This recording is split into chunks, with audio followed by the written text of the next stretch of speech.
Hi guys. तो आज की क्लास में हम बात करने वाले हैं डाइजेस्टिव सिस्टम, पाचन तंत्र के बारे में। तो जहाँ पर हम बात करते हैं पाचन तंत्र की, तो देखिए समझते हैं पाचन तंत्र होता है क्या है वो। तो जनरली हम जो भोजन करते हैं, वो जो भोजन होता है वो कॉम्प्लेक्स होता है, यानी कि वो बहुत सारे अवयवों का मिश्रण होता है। और हमारी बॉडी के अंदर जाने के बाद उस भोजन में जितने भी कंपोनेंट है, अवयव है, उन सबको सेपरेट किया जाता है। और इसके बाद उन अवयवों का यूज करती है सेल, और सेल फिर एनर्जी प्रोड्यूस करती है, जो कि हम वर्क वगैरह में यूज होती है। उसको सेल जो होता है उसको कंज्यूम करता है। तो पाचन की बात करें तो पाचन जो है वो एक ऐसी प्रक्रिया है हमारे शरीर की, जिसके द्वारा हम ऊर्जा को क्या करते हैं, ट्रांसफर करते हैं। प्रोड्यूस तो नहीं कर सकते, यानी कि फूड के अंदर जो एनर्जी है उसको हम हमारी बॉडी के लिए यूज करते हैं। और वो जो प्रोसीजर बॉडी अप्लाई करता है उस प्रोसीजर को अपन कहते हैं पाचन। और वो जो पूरा सिस्टम बना हुआ है उसको हम कहते हैं पाचन तंत्र, यानी कि डाइजेस्टिव सिस्टम। तो चलिए समझते हैं पहले तो पाचन क्या होता है वो। तो डेफिनेशन समझिए, भोजन के जटिल यानी कि कॉम्प्लेक्स। तो जैसे कि अगर हम रोटी खा रहे हैं तो रोटी के अंदर कार्बोहाइड्रेट है, तो पूरा कार्बोहाइड्रेट जो है वो कॉम्प्लेक्स की फॉर्म में है, वो बहुत जटिल है वो। तो उस भोजन के जटिल यानी कि कॉम्प्लेक्स व अविसरणशील यानी कि नॉन सॉल्युबल घटकों को, उसके अंदर कॉम्प्लेक्स रोटी खाई उसके अंदर जो कार्बोहाइड्रेट है वो किस फॉर्म में, कॉम्प्लेक्स फॉर्म में। तो उस कार्बोहाइड्रेट को, वो जो घटक है कंपोनेंट कार्बोहाइड्रेट, उसको यांत्रिक व रासायनिक, यहाँ पर दो मेथड यूज किए जा रहे हैं, यांत्रिक व रासायनिक। यानी कि उस रोटी के टुकड़ों को पहले चबाते हैं, यानी कि उस प्रोसेस को हम कहते हैं यांत्रिक, मैकेनिकल, यानी कि उसको चबाकर छोटे छोटे टुकड़ों में तोड़ा जा रहा है। तो यांत्रिक व रासायनिक यानी कि कुछ केमिकल की हेल्प से, रासायनिक जल अपघटनीय क्रियाओं द्वारा, यानी कि भोजन के जितने भी कॉम्प्लेक्स पार्ट है, कॉम्प्लेक्स कंपोनेंट है, उनको हम यांत्रिक और रासायनिक, उन दोनों प्रोसीजर की हेल्प से उनको हम सरलतम व विसरणशील यौगिक में बदलते हैं। और वो क्रिया कहलाती है पाचन। समझ पा रहे हो, भोजन के जो जटिल भाग है, जटिल अवयव है, उन जटिल अवयव को हम यांत्रिक और रासायनिक इन दोनों क्रियाओं का यूज करके उस भोजन के कॉम्प्लेक्स पार्ट को हम सरल और विसरणशील यौगिक में बदलते हैं, ताकि सेल उसका यूज कर सके और एनर्जी को प्रोड्यूस कर सके। क्लियर यहाँ तक। अब बात करते हैं डाइजेशन की। तो डाइजेशन के टू टाइप है। पहला है इंट्रा सेलुलर डाइजेशन और दूसरा है एक्स्ट्रा सेलुलर डाइजेशन। तो नाम से स्पष्ट है, इंट्रा सेलुलर डाइजेशन यानी कि वो पाचन जो कि सेल के अंदर होता है, विद इन द सेल। अगर ये सेल है तो सेल के अंदर होने वाला पाचन, उसको हम कहते हैं इंट्रा सेलुलर डाइजेशन, जो कि होता है प्रोटोजोआ और पॉलीफेरा में। प्रोटोजोआ और पॉलीफेरा की बात करें तो उसमें होता है इंट्रा सेलुलर डाइजेशन, यानी कि सेल के, अगर ये सेल है तो डाइजेशन सेल के अंदर हो रहा है। और दूसरा है एक्स्ट्रा सेलुलर डाइजेशन, यानी कि वो डाइजेशन, वो पाचन जो कहाँ हो रहा है, out of the cell, cell के बाहर हो रहा है। सेल के बाहर हो रहा है और कहाँ पर हो रहा है, वो एलिमेंट्री कैनाल में, यानी कि आहार नाल के अंदर होता है।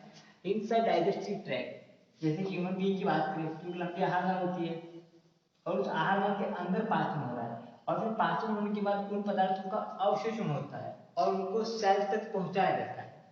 समझ रहे हो, तो डाइजेशन सेल के अंदर नहीं हो रहा है, डाइजेशन वाला सेल के बाहर हो रहा है, डाइजेस्टिव ट्रैक्ट में। तो उसको हम कहते हैं एक्स्ट्रा सेलुलर डाइजेशन, जो कि होता है प्लैटीहेल्मिन्थेस से लगाकर कॉर्डेटा तक के सारे एनिमल में। Platyhelminthes, aschelminthes, annelida, arthropoda, mollusca, echinodermata, hemichordata and last chordata. Platyhelminthes to chordata. प्लैटीहेल्मिन्थेस की बात करें तो उनकी खास बात ये है कि जो एलिमेंट्री कैनाल है, आहार नाल, उसका उद्भव पहली बार प्लैटीहेल्मिन्थेस में हुआ था। अब प्लैटीहेल्मिन्थेस जो भी किसमें, ट्रिमेटोडा में, प्लैटीहेल्मिन्थेस की क्लास है ट्रिमेटोडा, उसमें और वो आहार नाल थी वो इनकम्प्लीट, अपूर्ण और शाखित थी, ब्रांचेड थी। क्लियर। अब बात करते हैं एलिमेंट्री कैनाल की ऑरिजिन। तो अगर हमारे शरीर की बात करें तो हमारे शरीर के जितने भी सिस्टम हैं वो सारे सिस्टम तीन जर्मिनल लेयर है, एक्टोडर्म,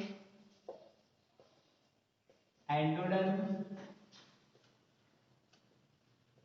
एंड मेसोडर्म, तीनों जर्मिनल लेयर होती है। तो जितने भी हमारी बॉडी के सिस्टम है वो सारे सिस्टम इन तीनों जर्मिनल लेयर से ऑरिजिन होते हैं। इन तीनों जर्मिनल लेयर से इन सारे तंत्रों का निर्माण होता है। तो उसमें हम अगर एलिमेंट्री कैनाल की बात करें तो इसका जो निर्माण होता है वो एक्टोडर्म और एंडोडर्म से होता है। अब बात करते हैं एक्टोडर्म से बनने वाले भागों के नाम। तो एक्टोडर्म जो होता है उससे आहार नाल के स्टार्टिंग भाग, माउथ एंड हार्ड पैलेट, यानी कि मुख से लगाकर जो कठोर तालु है वहां तक के भाग का निर्माण कौन कर रहा है, एक्टोडर्म। और इसके बाद last part anal canal to anus, यानी कि स्टार्टिंग का पार्ट और एंड का पार्ट वो बना रहा है एक्टोडर्म। माउथ से लगाकर हार्ड पैलेट और लास्ट वाला पार्ट कहां पर, एनल कैनाल से लगाकर एनस तक। तो स्टार्टिंग का पार्ट और एंडिंग का पार्ट वो बना रहा है एक्टोडर्म। अब बीच का जो पूरा भाग है वो बना रहा है एंडोडर्म। कहां से कहां तक, सॉफ्ट पैलेट से लगाकर रेक्टम तक, वो बीच का पूरा भाग है वो बना रहा है एंडोडर्म। तो इस प्रकार जो एलिमेंट्री कैनाल है उसके उद्भव की बात करें, ऑरिजिन की बात करें तो उसकी ऑरिजिन कैसी है, एक्टो एंडोडर्मल, यानी कि एक्टोडर्म से भी हो रही है और एंडोडर्म से भी हो रही है। क्लियर। तो चलिए बात करते हैं एलिमेंट्री कैनाल की। तो एलिमेंट्री कैनाल के भागों की, तो डाइजेस्टिव सिस्टम जो है उसको हम टू पार्ट में डिवाइड कर सकते हैं। पहला तो एलिमेंट्री कैनाल और दूसरा हम बात कर सकते हैं डाइजेस्टिव ग्लैंड। तो यहाँ पर हम जिक्र करेंगे एलिमेंट्री कैनाल की। तो एलिमेंट्री कैनाल उसके भागों के बारे में। तो जो मनुष्य में एलिमेंट्री कैनाल होती है उसके विभिन्न भाग, तो सबसे पहला भाग होता है माउथ एंड बकोफेरेंजियल कैविटी। फिर इसके बाद आता है एसोफेगस, ये जो गर्दन में होती है वो। फिर आता है stomach and then small intestine, फिर लार्ज इंटेस्टाइन, फिर एनल कैनाल एंड एनस। और जो स्मॉल इंटेस्टाइन होती है वो फिर थ्री पार्ट में डिवाइड है, डोडिनम, जेजुनम एंड इलियम।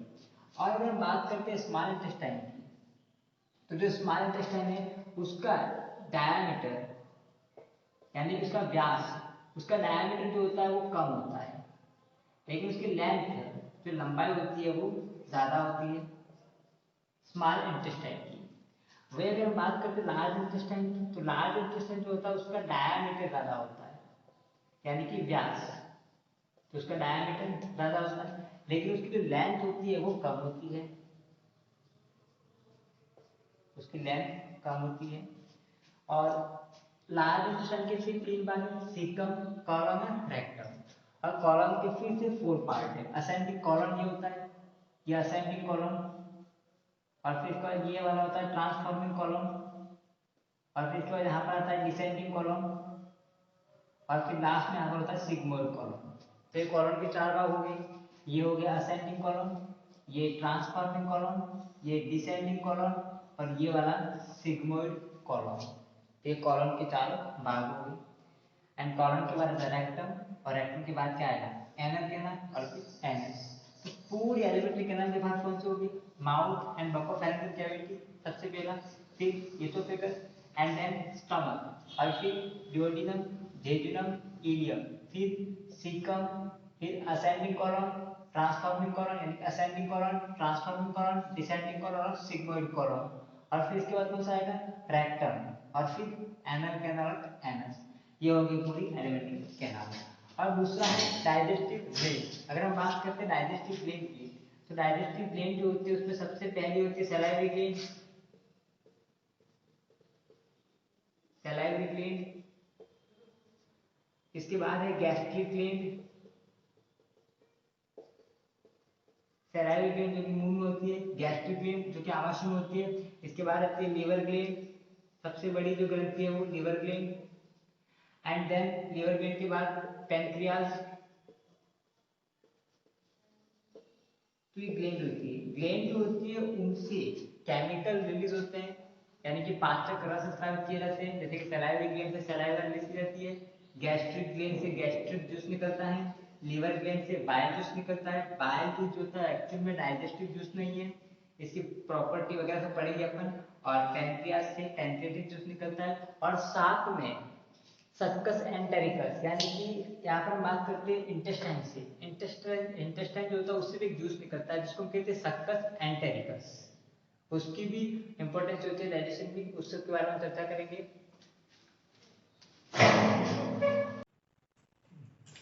तो अब हम बात करने वाले हैं एलिमेंट्री कैनाल के बारे में। एलिमेंट्री कैनाल, तो अगर हमने एलिमेंट्री कैनाल के स्ट्रक्चर को देखें तो सबसे पहले माउथ आता है, और माउथ के बाद बकल कैविटी। ये हो गया माउथ, जो कि ऊपरी होठ और निचली होठ से घिरी रचना होती है। जो मुख जो होता है वो ऊपरी होठ और निचली होठ से घिरी रचना होती है, और जो मुख होता है वो खुलता है बकल कैविटी में। तो मुख के जस्ट जो पीछे वाला भाग है, ये वाला भाग, वो कहलाता है बकल कैविटी। और अगर बकल कैविटी को हम देखें तो बकल कैविटी में टीथ, पैलेट और टंग, ये संरचनाएं पाई जाती है। Teeth, palate and tongue. Palate की हम बात करें तो उसको 2 पार्ट में डिवाइड कर सकते हैं, hard palate and soft palette. जो आगे वाला भाग है वो हार्ड होता है तो उसको हम कहेंगे हार्ड पैलेट, और पीछे वाला भाग जो सॉफ्ट होता है उसको हम कहते हैं सॉफ्ट पैलेट। तो ये आगे वाला भाग हार्ड पैलेट हो गया, पीछे वाला भाग सॉफ्ट पैलेट हो गया। सॉफ्ट पैलेट जहाँ पर एंड होता है वहां पर एक ये लटकी हुई संरचना होती है जिसको हम कहते हैं यूविला। ये जो संरचना होती है ये कहलाती है यूविला। ये संरचना क्या कहलाती है? यूविला कहलाती है। और ये क्या करती है? यूविला जो होती है वो जब हम खाना खाते हैं या पानी पीते हैं तो ये यूविला ऊपर उठ जाता है, और ये जो आपको 2 छेद दिख रहे हैं उनको बंद कर देता है ताकि भोजन और पानी वहां पर नहीं जाए। क्योंकि ये 2 छेद जो है वो है इंटरनल नॉस्ट्रिल है, यानी कि आंतरिक नासा छिद्र है। ये दोनों छेद है वो है इंटरनल नॉस्ट्रिल,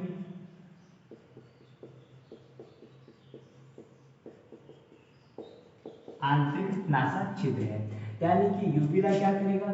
भोजन और पानी को आंतरिक नासा छिद्र में जाने से रोकता है। तो एलिमेंट्री कैनाल का फर्स्ट पार्ट है माउथ, जो कि खुलता है बकल कैविटी में। बकल कैविटी की बात करें तो उसके अंतर्गत टीथ, पैलेट और टंग, ये तीनों संरचनाएं पाई जाती है जिसके बारे में पढ़ेंगे। और पैलेट की बात करें उसको हम 2 पार्ट में डिवाइड कर सकते हैं, hard palate and soft palette. तो ये जो बीच वाला भाग है जिसको डाइजेस्ट किया हुआ उसको हम कहते हैं फेरिंग्स। और फेरिंग्स को हमने रेस्पिरेटरी सिस्टम में पढ़ा था। फेरिंग्स जो है उसको हमने 2 पार्ट में डिवाइड किया था। फेरिंग्स जो होता है उसके 2 पार्ट होते हैं। ऊपर वाला जो भाग है उसको हम कहते हैं नेसोफेरिंग्स, और जो नीचे वाला भाग होगा उसको हम कहते हैं ओरोफेरिंग्स। ऊपर वाला भाग नेसोफेरिंग्स और नीचे वाला भाग ओरोफेरिंग्स। इसके 2 भाग है फेरिंग्स के। अगर हम इसके 2 पार्ट करें तो ऊपर वाला जो भाग होगा, ये फेरिंग्स के 2 भाग हो गए। ऊपर वाला जो भाग है उसको हम कहते हैं नेसोफेरिंग्स, और नीचे वाला जो भाग है उसको हम कहते हैं ओरोफेरिंग्स।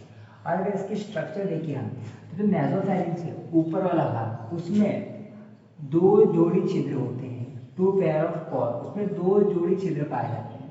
कौन कौन से? 1 पेयर इंटरनल नॉस्ट्रिल, यानी कि एक जोड़ी होते हैं इंटरनल नॉस्ट्रिल, आंतरिक नासा छिद्र। जैसे आप देख रहे हो ये वाले, ये 1 पेयर है। क्योंकि जो एक्सटर्नल नॉस्ट्रिल होते हैं वो भी 2 होते हैं, वो दोनों अंदर कहाँ पे खुल रहे हैं? यहाँ पर। तो इनको अपन कहते हैं इंटरनल नॉस्ट्रिल। तो नेसोफेरिंग्स में 2 पेयर ऑफ पोर, यानी 2 जोड़ी छिद्र पाए जाते हैं।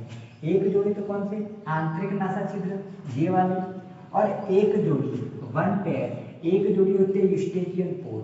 यूस्टेकियन पोर क्या होते हैं? यहाँ पर खुलता है।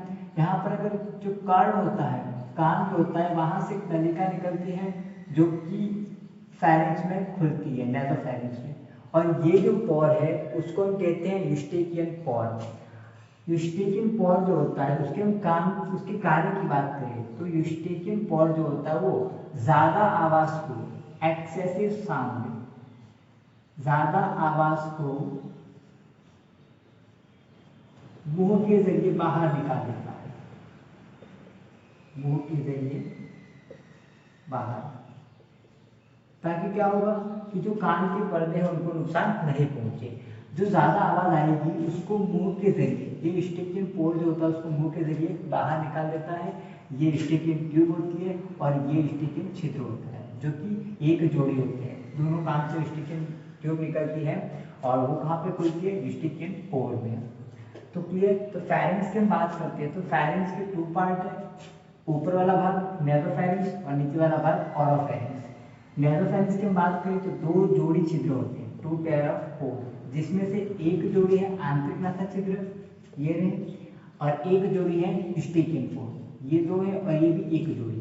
तो कुल कितने हो गए, संख्या में बात करें, संख्या में कितने होते हैं, 4 होते हैं। तो नेसोफेरिंक्स में 4 छिद्र होते हैं, 2 आंतरिक नासा छिद्र और 2 यूस्टिशियन छिद्र। अब बात करते हैं ओरोफेरिंक्स। तो नीचे वाला भाग है, ये नीचे वाला भाग वो कहलाता है ओरोफेरिंक्स। उसमें एक जोड़ी छिद्र होते हैं, 1 पेयर ऑफ कोर, यानी कि एक जोड़ी छिद्र पाए जाते हैं, जो कि एक होता है डॉर्सल सरफेस पे और एक होता है वेंट्रल सरफेस पे। ये बॉडी की डॉर्सल सरफेस है और ये वेंट्रल सरफेस। तो डॉर्सल सरफेस पे जो छिद्र होता है उसे कहते हैं गलेट, यानी ये वाला छिद्र जो है वो कौन सा है, गलेट। तो गलेट हम बात करते हैं, अगर ये है गलेट,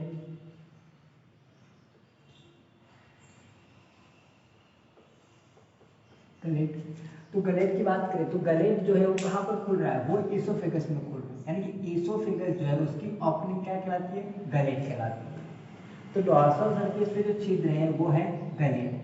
और वेंट्रल सरफेस पे, वेंट्रल सरफेस पे भी एक छिद्र है, यहाँ पर ये जो वेंट्रल सरफेस है वहां पर भी छिद्र होता है, क्योंकि वेंट्रल सरफेस पे कौन सी होती है, ये विंड पाइप होती है जो कि आगे जाके लंग्स में खुलती है। तो ये जो छिद्र होता है वेंट्रल सरफेस पे, ये जो छिद्र है उसको क्या बोलते हैं, ग्लॉटिस बोलते हैं। और ग्लॉटिस के ऊपर क्या होता है, एपिग्लॉटिस। क्लियर। तो ओरोफेरिंक्स में कितने होते हैं, एक जोड़ी छिद्र होते हैं। ओरोफेरिंक्स में आप देख लो एक जोड़ी, एक तो गलेट जो कि एसोफेगस में खुल रहा है और एक होता है ग्लॉटिस जो कि विंड पाइप में खुलता है। क्लियर। फेरिंक्स। तो एलिमेंट्री कैनाल में सबसे पहला भाग कौन सा है, माउथ, दूसरा भाग बकल कैविटी। बकल कैविटी में क्या क्या होता है, teeth, palate and tongue. Palate के फिर 2 पार्ट है, hard palate and soft palate. इसके बाद कौन सी स्ट्रक्चर आती है, एसोफेगस। एसोफेगस के बाद आता है स्टमक। तो स्टमक की बात करें, स्टमक के 4 पार्ट है, cardiac, fundic, body and pyloric. ये रहे 4 पार्ट स्टमक की, cardiac, fundic, body and pyloric. तो ये वाला भाग जो होता है कार्डियक होता है, ये वाला भाग फंडिक होता है, बीच वाला भाग बॉडी होता है, और ये वाला भाग जो कि डोडिनम में खुल रहा है वो होता है पाइलोरिक। और यहाँ पर कार्डियक और ये जो ओपनिंग होती है ये कार्डियक भाग होता है। इसके भाग की बात करें, ये भाग कार्डियक है और बना देते हैं, ये भाग जो होता है उसको हम फंडिक बोल देते हैं, और ये बीच वाला भाग है ए बी सी और डी। ये हो गया कार्डियक, ये हो गया फंडिक, ये हो गया बॉडी और ये हो गया पाइलोरिक। तो ये जो भाग है कार्डियक भाग, उसकी जो ओपनिंग होती है उसको हम कहते हैं कार्डियक ऑरिफिस। इसको हम कहते हैं cardiac orifice, cardiac orifice.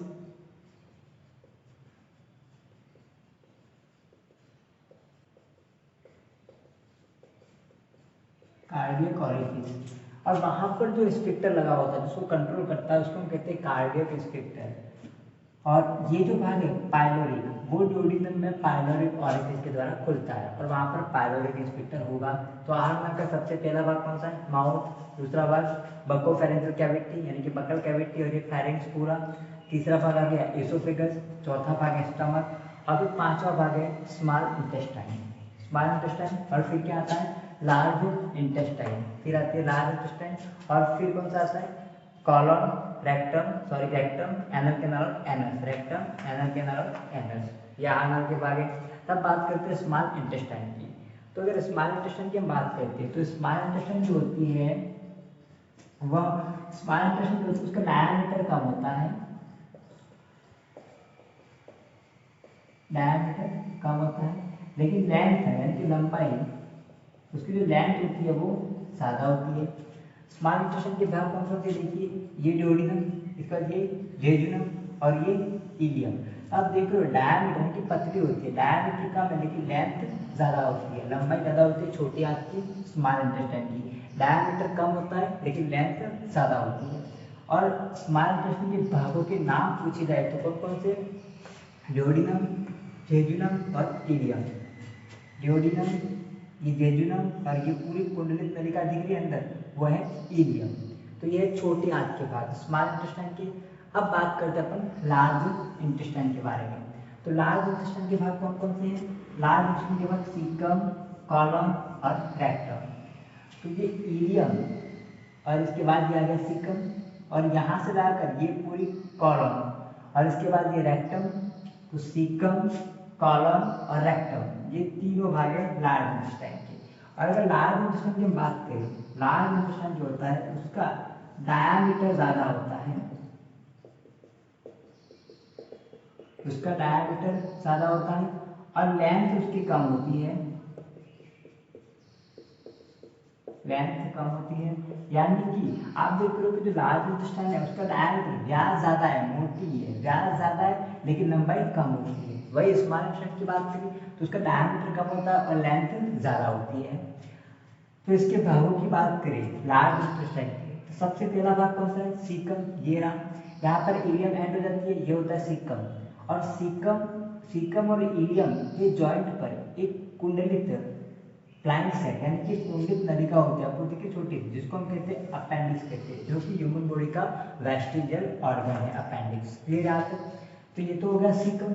Caecum के बाद कॉलम। कॉलम के 4 भाग होते हैं, ये वाला भाग असेंडिंग कॉलम, ये ट्रांसफॉर्मिंग कॉलम और ये नीचे जा रहा है वो डिसेंडिंग कॉलम और एक ये है वो है सिग्मोइड कॉलम।